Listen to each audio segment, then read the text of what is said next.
गई जो व्याख्या है, उसके माध्यम से हम सभी ने श्रवण किया था।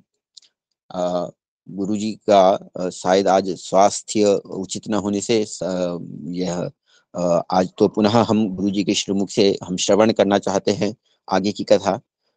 बाकी जैसा गुरुजी की आज्ञा हो।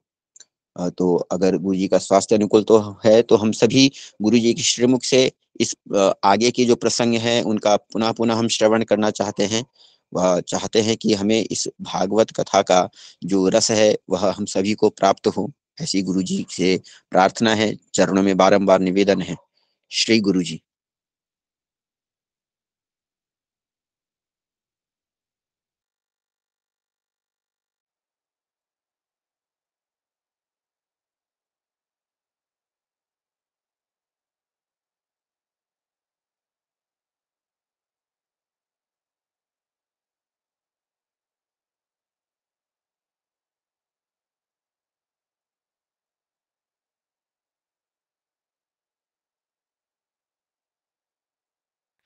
वंदे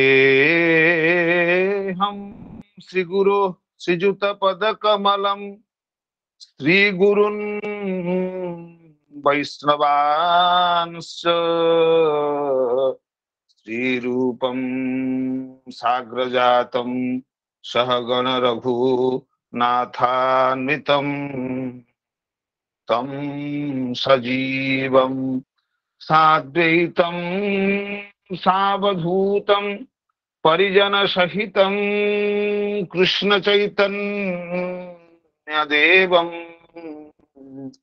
श्री राधा कृष्ण पादान् सहगण ललिता श्री विशाखान्वितांश्च हेलोद्धूलित खेदया विसदया प्रोन्मीलदामोदया साम्यशास्त्र विवादया रसदया चित्तार्पितोन्मादया सस्वद भक्ति विनोदया समदया माधुर्यमर्यादया श्री चैतन्य दया निधे तव दया भूयादमन्दोदया श्री चैतन्य दया निधे तव दया भूयादमन्दोदया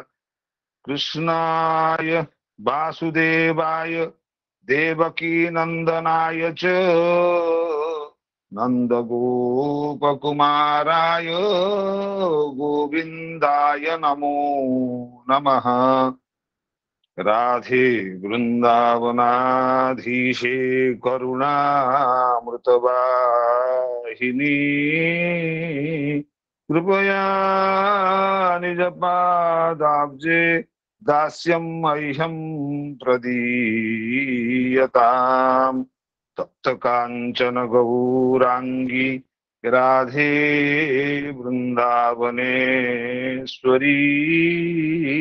वृषभानुसुते देवी त्वां नमामि हरिप्रिये राधेति नाम नवसुन्दरसीधुमुग्धम् कृष्णेति नाम मधुरा भूतगाढदुग्धम् सर्वक्षणं सुरभिराग हिमेन रम्यम् कृत्वा तदेव पिब मे रसने क्षुधार्ते वृन्दायै तुलसी देव्यै प्रियायै केशवस्य च कृष्ण भक्ति प्रदे देवी सत्यवत्यै नमो नमः। वाञ्छाकल्पतरुभ्यश्च कृपा सिन्धुभ्यैव च पतितानां पावनेभ्यो वैष्णवेभ्यो नमो नमः। वैष्णवेभ्यो नमो नमः। सायंकालीन इस भागवत मकरंद मिलिंद वृद्ध की इस पवित्र संगोष्ठी में मैं सभी वंदनीय श्री आचार्य चरणों का श्री चरण वंदन करता हूँ। समुपस्थित इस भागवत कथा सत्र में परम वंदनीय रसिक श्रोतागण, सुधीजन, गुणीजन, भक्तजन सभी के चरणार बिंदु में मेरा अनंत कोटि प्रणाम। आज परम वंदनीय गुरु जी के निर्देशानुसार हम कुछ बोलने जा रहे हैं और श्रीमद् भागवत कथा का इस महान गंभीर तत्व को गुरु जी आचार्य चरणों ने जैसे सब दुग्धपान कराते थे, अमृतपान कराते थे, इसलिए हम तो आभारी हैं उनके चरणों में, तो हम सब समय ऋणी हैं। हम इसके लायक नहीं हैं, योग्य नहीं हैं, फिर भी परम वंदनीय श्री आचार्यों की कार्य की व्यस्तता होने के कारण हमको ये भार सौंपा दिया है। इसलिए जो कुछ भी हो, आप सबकी कृपा करुणा को अवलंबन करके मैं कुछ ऐसे अनुवाद की तरह कुछ कुछ बोल देता हूँ, जैसे आप सबको क्या लगे ना लगे मैं तो नहीं समझ पा रहा हूँ, फिर आप सभी का कृपा का अवलंबन करके इस कथा सत्र को आगे बढ़ा रहा हूँ। हमारे परम श्रद्धेय जानकी रमन जी ने पूर्व निर्देशानुसार इस कथा सत्र को कुछ आगे बढ़ाया। श्री हमारे परम वंदनीय आचार्य पाद ने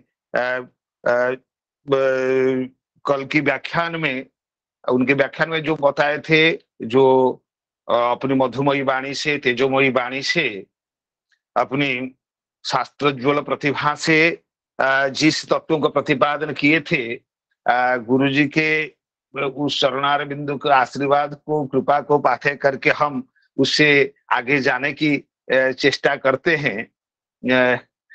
ठीक हो, फिर भी अभी तो शरत ऋतु का जो वर्णन, वर्षा ऋतु का जो वर्णन चल रहा है, जानकी रमन जी ने तो अच्छी तरह से उसका व्याख्यान किया है, इसलिए हम आभारी हैं, उनको हम नमन पूर्वक कृतज्ञता समर्पण करते हैं।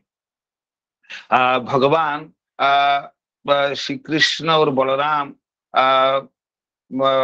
जब आए हैं प्रलंबद के उपरांत और भांडीर वन के मुंजाटवी से दावाग्निपान के उपरांत जब आए हैं, उनके मुख से कृष्ण और जब गोप गोपियां तब जब आए हैं, तब गोप गोपियां सब परमानंद में डूब गए और वे सभी कहने लगे, हमारा कन्हैया और बलदाव सामान्य गोप बालक नहीं है। ऐसा प्रतीत होता है कि नारायण ही हमारे प्रति प्रसन्न होकर बलराम और कृष्ण के रूप में अवतीर्ण होकर ब्रज में लीला कर रहे हैं। नहीं तो एक 6 वर्ष का बालक क्या कभी असुरों का संहार कर सकता है? गोपों की इन बातों को सुनकर गोपराज नंद जी प्रेमानंद में मग्न होकर बोले, इस विषय में तुम लोग किसी प्रकार का आश्चर्य मत करो, क्योंकि गर्गाचार्य ने जब श्री कृष्ण का नामकरण संस्कार किया था, तब उन्होंने स्पष्ट रूप से कहा था, तस्मानंदात्मजो यमते नारायण समो गुणैः श्रिया कृत्यानुभावेन गोपायस्य समाहितः। हे नंद, तुम्हारा यह पुत्र नारायण के समान गुणशाली है एवं इसकी अंगशोभा, कीर्ति और अलौकिक महाप्रभाव आदि सभी गुण नारायण के बराबर है, समान है। नंद महाराज की इस बात को सुनकर गोप गोपियों का वात्सल्य प्रेम और भी प्रगाढ़ हो उठा, जो जानकी रमन जी ने भी बताए गुरु जी के कथनानुसार, एवं नंद नंदन को सब चिरंजीव कहकर आशीर्वाद देने लगे। इस प्रकार विविध लीलाओं के द्वारा ब्रजवासियों का आनंद वर्धन भगवान करने लगे। करते हुए आनंद घन विग्रह श्री ब्रजराज नंदन श्री कृष्ण ब्रज में विहार करने लगे और ग्रीष्म ऋतु का इस इसके बाद ग्रीष्म ऋतु का समाप्त हो जाता है, वर्षा ऋतु का शुभागमन होता है। इसी ऋतु में प्राणियों की कैसे वृद्धि हो लगती है, और इसको तो अच्छी तरह से जानकी रमन जी ने बताए आचार्य जी के व्याख्यान के अनुरूप। फिर उसके आगे हम चलते हैं। अष्टौ मासान निपीतम जद भूम्याश्चोदमयम वसु सुगुभि मुक्त मारेभे पर्जन्य किल आगते। पर्जन्य सूर्य ने स्वगोभि ही अपनी किरणों के द्वारा अष्टौ मासान 8 महीने तक भूम्या पृथ्वी का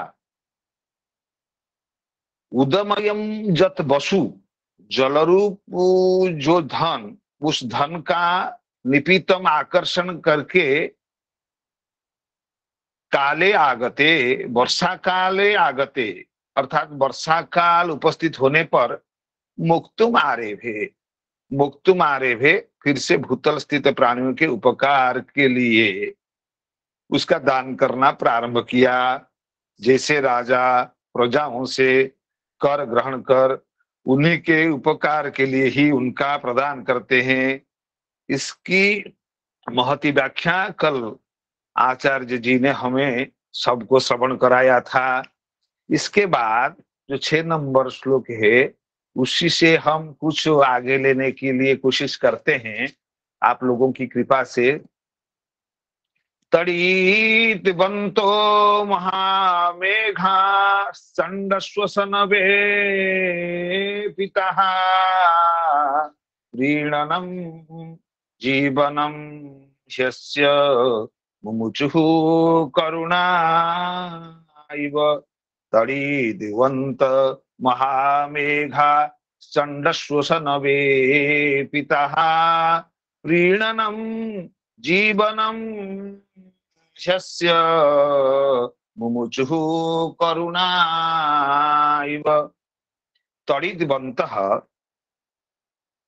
माने विद्युत युक्ता, विद्युत से युक्त जो महामेघा चंड श्वसन वेपिता, वो महामेघ कैसे हैं ना, चंड श्वसन वेपिता, महामेघ जैसे जगत का ताप देखकर करुणावश प्रबल वायु द्वारा परिचालित होकर के प्रबल मारुत कंपिता संतः महामेघा चंड श्वसन वेपिता, महामेघ जैसे जगत का संताप को देख करके करुणावश प्रबल वायु द्वारा परिचालित होकर श्वसन वेपिता प्रबल मारुत कंपिता प्रबल वायु द्वारा परिचालित होकर करुणा इव पर दुख कातर साधुगण जैसे दुखी जनों का दुख देखकर उनके उपकार के लिए अपने प्राण तक विसर्जन कर देते हैं। करुणा इव, यहाँ करुणा शब्द को करुणा शब्द पर दुख कातर साधुगण जैसे दुखी जनों का दुख देखकर उनके उपकार के लिए अपने प्राण तक विसर्जन कर देते हैं, वैसे ही ये बादल भी अस्य जगत, इस जगत के प्रीणनम तृप्तिदायक जीवनम मुमुचुः, जीवनम नाम जलम, जलम मुमुचुः, प्रीणनम माने तृप्तिदायकम जीवनम उदकम मुमुचुः मोचितवन्तः। पर दुख कातर साधु जिस प्रकार आर्तजनों के दुखों को देखकर दयार्द्र हो जाते हैं और उनके उपकार के लिए अपने प्राणों तक का भी न्यौछावर कर देते हैं, विसर्जन कर देते हैं, उसी प्रकार विद्युत से युक्त घनघोर मेघमंडल भी विद्युत की, बिजली की जो चमक रूप नेत्र हैं, उस नेत्रों के द्वारा जगत के ताप को देखकर दयार्द्र हो जाते हैं और प्रबल वायु के द्वारा संचालित होकर मेघगण क्या करते हैं ना, जगत के उपकार के लिए उनके जीवन स्वरूप जल धाराओं की वृष्टि करते हैं। यहां पर सारार्थ दर्शनिकार ये कहते हैं श्वसनो नाम वायु, वायु अस्य विश्वस्य, वायु वर्षा के समय बादल भीषण गर्मी से समस्त विश्व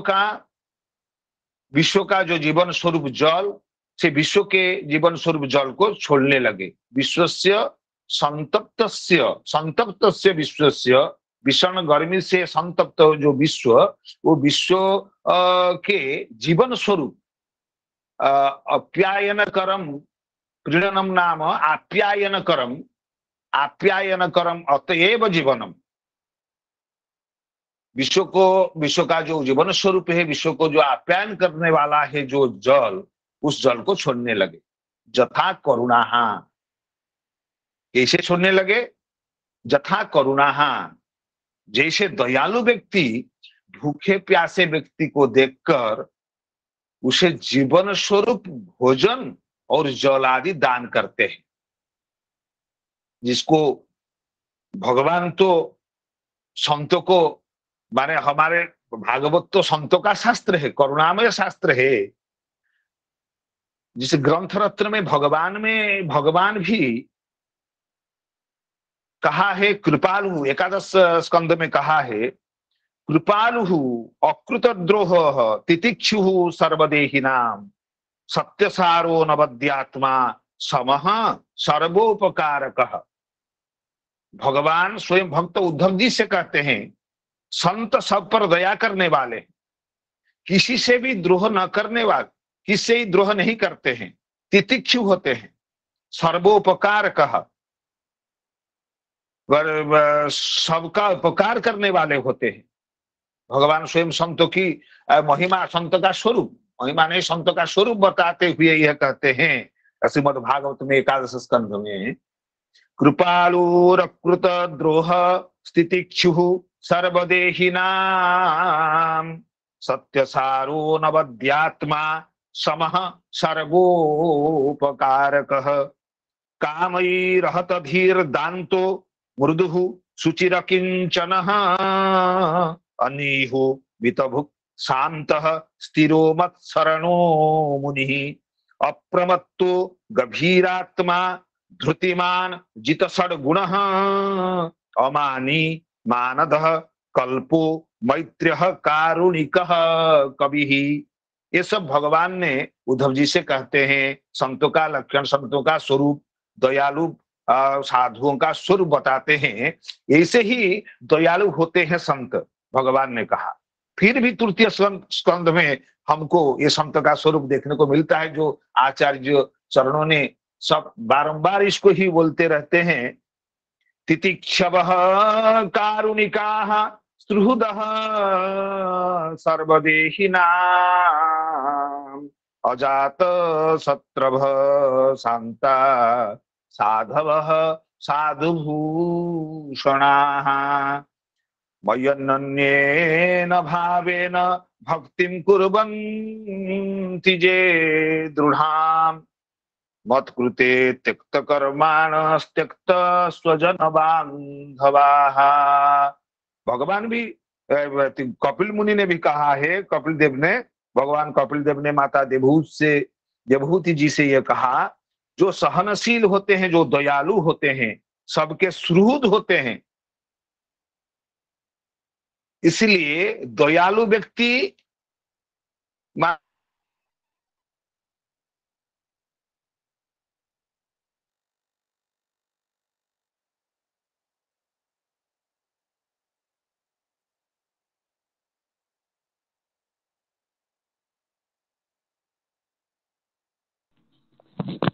आवाज नहीं आती।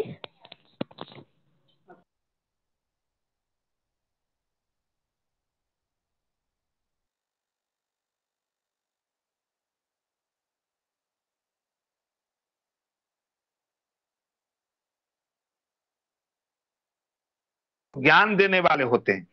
संतोषी रहते हुए भी उत्तम धर्म से विचरते हैं, अर्थात धर्म का अनुसरण करते हैं।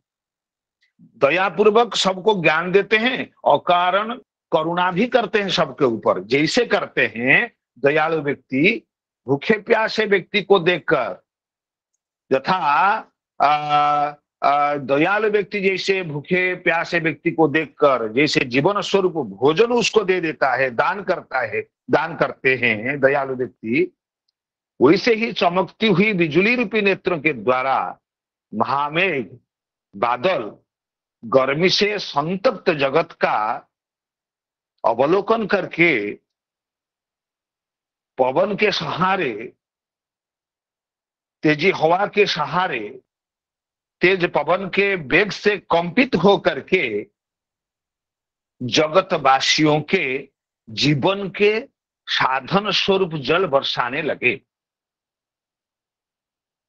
तत्पक्षे श्वास वेपौ अनुभावौ जीवनम जीवितमपि तप्तम जनम वीक्ष्य ते त्यजन्ति रन्ति देवादयो जीवनम सोमात्राप्येकम जलम अपि इतीयम उपमा तत्तदृष्ट्या दयावीर दानवीर उपादेया। यहाँ पर चक्रवर्तीपाद जी ने, हमारे सारार्थ दर्शनकार ने यह कहते हैं कि जैसे रंतिदेव ने अपने जीवन के आधार स्वरूप अल्पमात्र जल का भी दान कर दिया था, एवं महामुनि दधीची ने भी अपना जीवन तक दान दे दिया था। यह उदाहरण दानवीर और दयालु व्यक्ति को लिए ही उपादेय है। रंतिदेव ने क्या किया था इसके बारे में हमने श्री गुरु जी से भी अनेक बार श्रवण किए हैं। रंतिदेव के चरित्र जब गुरुजी जब जब आता है, दृष्टांत जब बोलते हैं, यह भी आचार्य चरणों ने कभी कभी अनेक बार ही बोले हैं। महाराज रंतिदेव तो दयालु ही हैं और दधीची दानवीर हैं, शिवी प्रभृति राजा भी दानवीर हैं, दयालु हैं। जो भागवत में रंतिदेव जी के प्रसंग में ये श्लोक प्रसिद्ध है, न कामयेऽहं गतिमीश्वरात् पराम् अष्टर्धिजुक्तामपनमपुनर्भवं वा। न कामयेऽहं गतिमीश्वरात् पराम्, न कामयेऽहं गतिमीश्वरात् पराम् अष्टर्धिजुक्तामपुनर्भवं वा। आर्तिं प्रपद्ये खिलदेहभाजाम्, आर्तिं प्रपद्ये खिलदेहभाजाम् अन्तः स्थितो येन भवन्त्यदुःखाः। महाराज रंतिदेव कहते हैं, भगवान से अष्ट सिद्धि, न कामयेऽहं गतिमीश्वरात् पराम अष्टर्धिजुक्ताम अपुनर्भवं वा। मैं भगवान से अष्ट सिद्धि या मोक्ष तक की भी आशा नहीं करता हूं, कामना नहीं करता हूं। मेरी यह एक प्रार्थना है कि समस्त प्राणियों के अंतःकरण में स्थित होकर भी मैं उनका समस्त दुखों को सहन कर सकूं, जिससे सब दुख रहित हो जाए। इससे बड़ा और दयालु कौन हो सकता है। रघुवंश में संस्कृति नाम के एक महाराज हो गए हैं। उनके दो पुत्र थे, गुरु और रंतिदेव। रंतिदेव दया के साक्षात अवतारी ही थे। अपने कष्टों की परवाह न करके दूसरों के कष्टों को स्वयं अपने पर लेकर दुखितों को सुखी बनाना चाहते हैं। यह बड़े भारी महापुरुष का काम है। महाराज रंतिदेव का नाम ऐसे महापुरुषों से सबसे प्रथम लिया जाता है कि वे प्राणी मात्र के दुखों का स्वयं सहन करना चाहते थे। अपना शरीर रहे चाहे जाए, किंतु जो अपने आश्रम में आ गया उसकी रक्षा होनी ही चाहिए। महाराज रंतिदेव सदा यही सोचते रहते थे कि मेरे द्वारा दीनों दरिद्रों का, दुखियों का कैसे उपकार हो, मैं दुखी प्राणियों का दुख किसी प्रकार दूर कर सकूं। एक उनके पास जो भी होता वो दीन दुखियों को बांटते ही रहते थे। जिस समय जिसने आकर जिस चीज की भी याचना की, उन्होंने उसी समय उसे वह चीज दे देते थे। यह भी कभी नहीं सोचते थे कि इसके बिना मेरा कितना व कितनी क्षति होगी।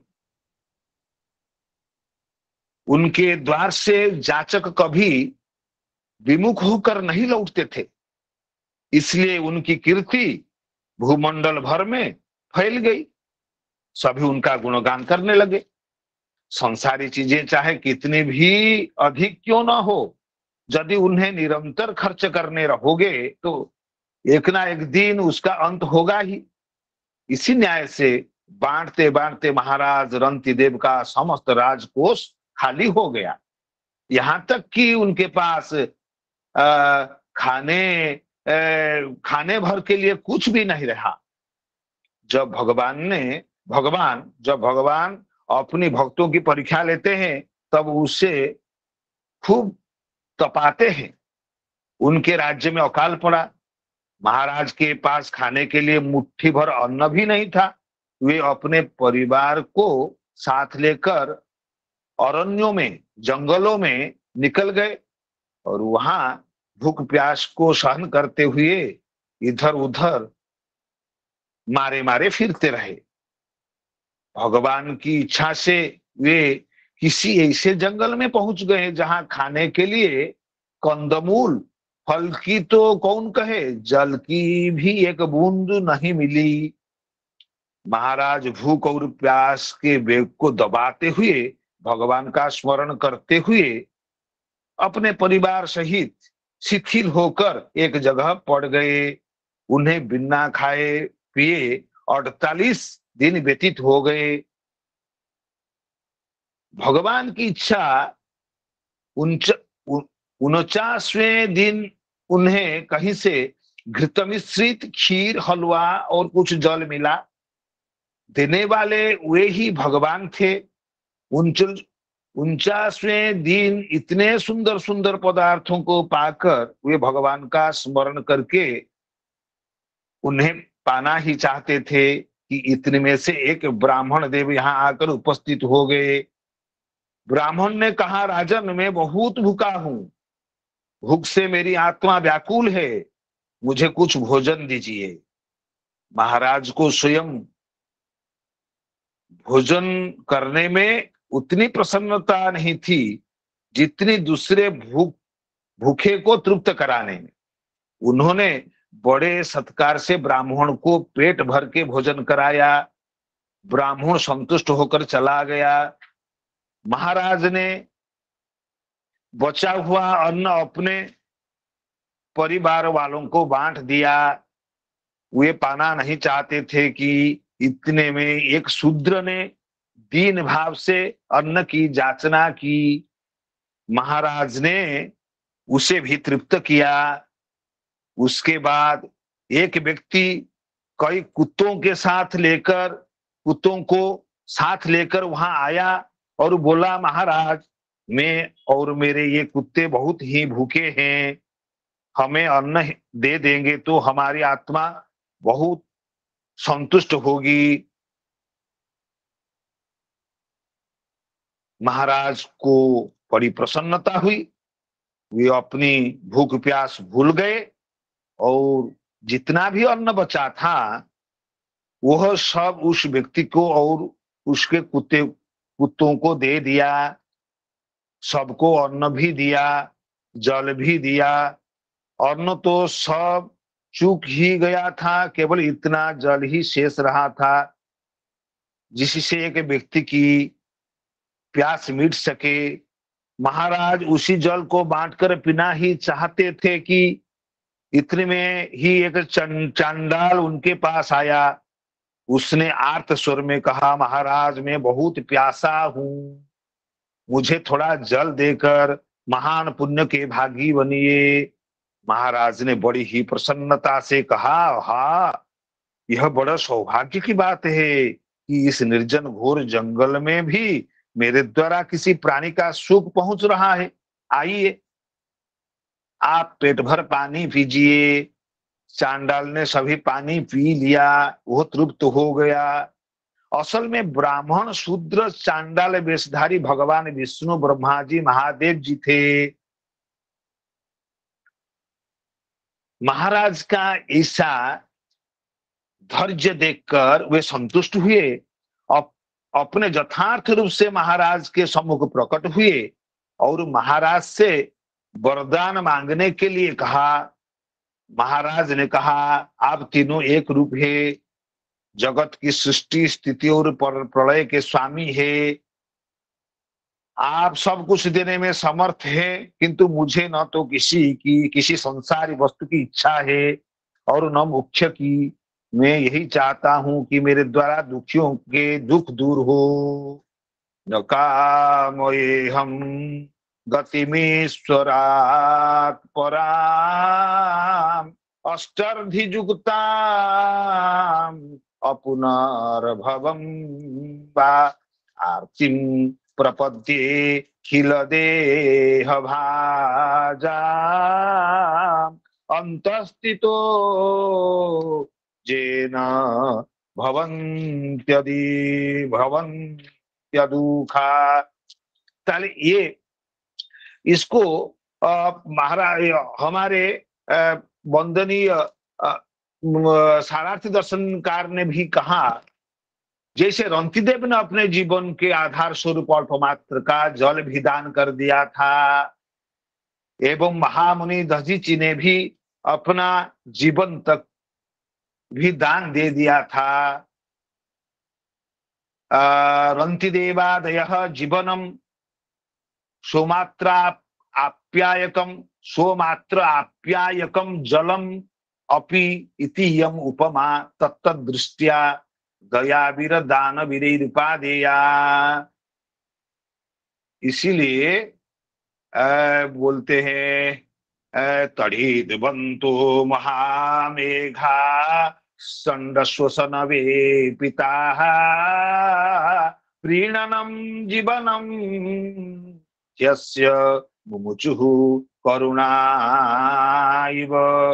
पर दुख कातर साधु जिस प्रकार आर्त जनों के दुखों को देखकर दयार्द्र हो जाते हैं और उनके उपकार के लिए अपने प्राणों तक का विसर्जन कर देते हैं, उसी प्रकार विद्युत से युक्त बिजुल से संपृक्त घनघोर मेघ मंडल भी विद्युत की चमक रूप नेत्रों के द्वारा जगत के ताप को देखकर दयार्द्र हो जाते हैं और प्रबल वायु के द्वारा संचालित होकर जगत के उपकार के लिए उनके जीवन स्वरूप जलधाराओं की वृष्टि करते हैं। तपः कृषा देवमीढ़ा आसीद वर्षीयसी मही। तपः कृषा देवमीढ़ा आसीद वर्षीयसी मही। जथैव काम्य तपस स्तनु संप्राप्य तत् फलम। तपः कृषा, तपः कृषा, इसके बाद नदियों का बोलते हैं नदियों की कैसी स्थिति है, इसलिए बोलते हैं भागवतकार बोलते हैं तपः कृषा देवमीढ़ा आसीद वर्षीयसी मही। जथैव काम्य तपस स्तनु संप्राप्य तत्फलम। तपः कृषा, तपसा ग्रीष्मेण कृषा शुष्का। तपसा अर्थात गर्मी के कारण तपह के कारण, गर्मी के कारण, कृषा शुष्क, तपसा ग्रीष्मेण कृषा शुष्का, गर्मी के कारण शुष्क, देवमीढ़ा, वर्षा से सिक्ता, देवमीढ़ा नाम पर्जन्य सिक्ता अतएव, पर्जन्य सिक्ता, वर्षा से सिक्ता अतएव, वर्षीयसी, वर्षीयसी माने पुष्टा, मही पृथ्वी, काम्य तपसः, सकाम तपस्विका, तनु शरीर, सकाम्य काम्य तपसः, काम्यम तपः जस्य तस्य, कामम काम्यम तपः जस्य तस्य काम्य तपसः, काम्य तपसः अर्थात सकाम तपस्विका, तनु शरीरम, तत्फलम संप्राप्य तपः फल लाभम परम तपः निवृत्तौ यथाएव जदवत पुनः वर्धते तथा बभूव।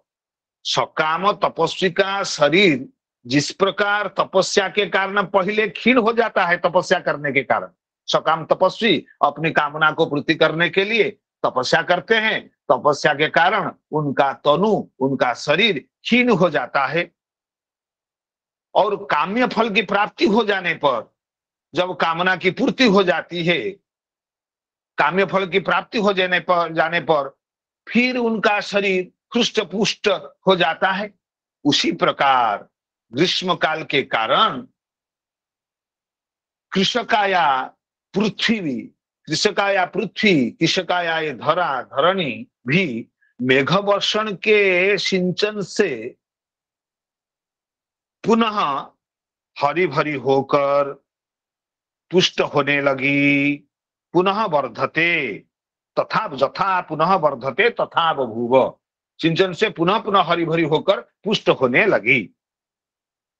यहाँ चक्रवर्ती पाद बोलते हैं तपसा कक्षे ग्रीष्मेण कृषा ततः देवैः रुद्रादिभिः पर्जन्येन च मीढ़ा कामित वस्तु प्रदानेन जलवृष्ट्या च सिक्ता वर्षीयसी पुष्टांगा उत्सृणा च कामम तपो जस्य तस्य पुंसः तनुः कामान प्राप्य जथा एति उपमा ऐसा परिणामदर्शिभिः सद्भिः हेया।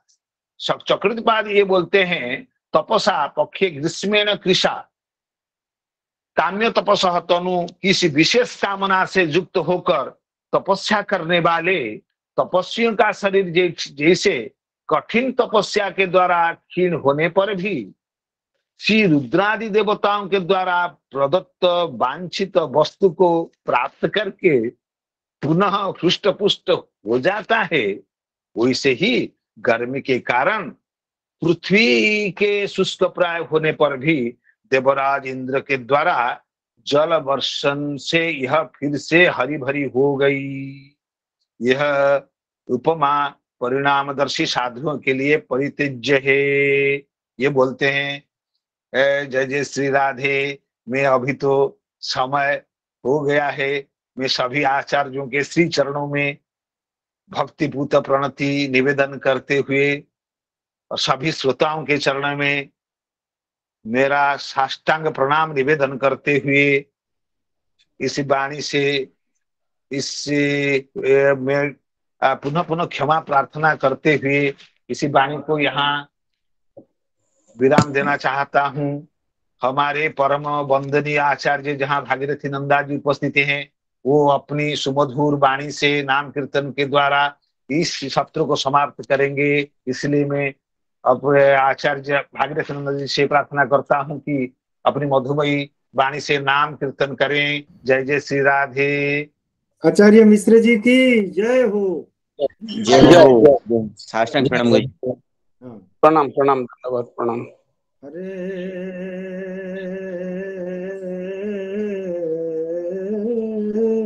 कृष्ण।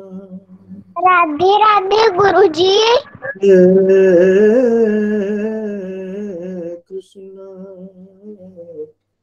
कृष्ण कृष्ण हरे हरे हरे राम हरे राम राम राम हरे हरे हरे कृष्ण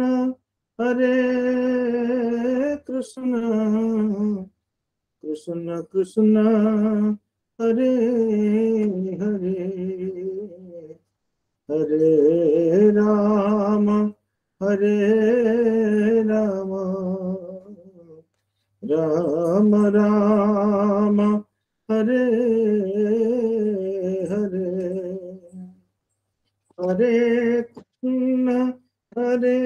कृष्ण कृष्ण कृष्ण हरे हरे हरे राम राम राम राम हरे हरे हरे कृष्ण कृष्ण कृष्ण हरे हरे हरे राम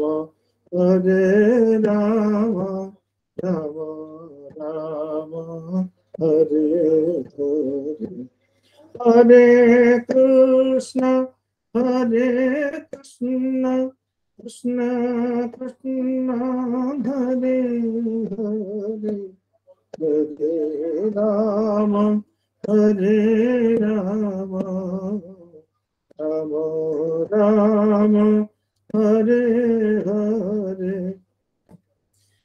हरे कृष्ण कृष्ण कृष्ण हरे हरे हरे राम राम राम हरे हरे हरे कृष्ण कृष्ण कृष्ण हरे हरे हरे राम राम राम हरे हरे हरे कृष्ण कृष्ण कृष्ण हरे हरे हरे राम राम राम हरे हरे हरे कृष्ण कृष्ण कृष्ण हरे हरे हरे राम राम राम हरे हरे हरे कृष्ण कृष्ण कृष्ण हरे हरे हरे राम राम राम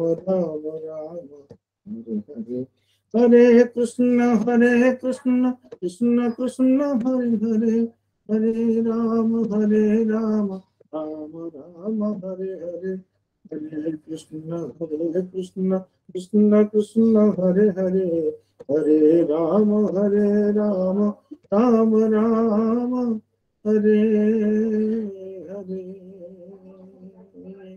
श्री जय भागवत जय भगवान नाम संकीर्तन की जय।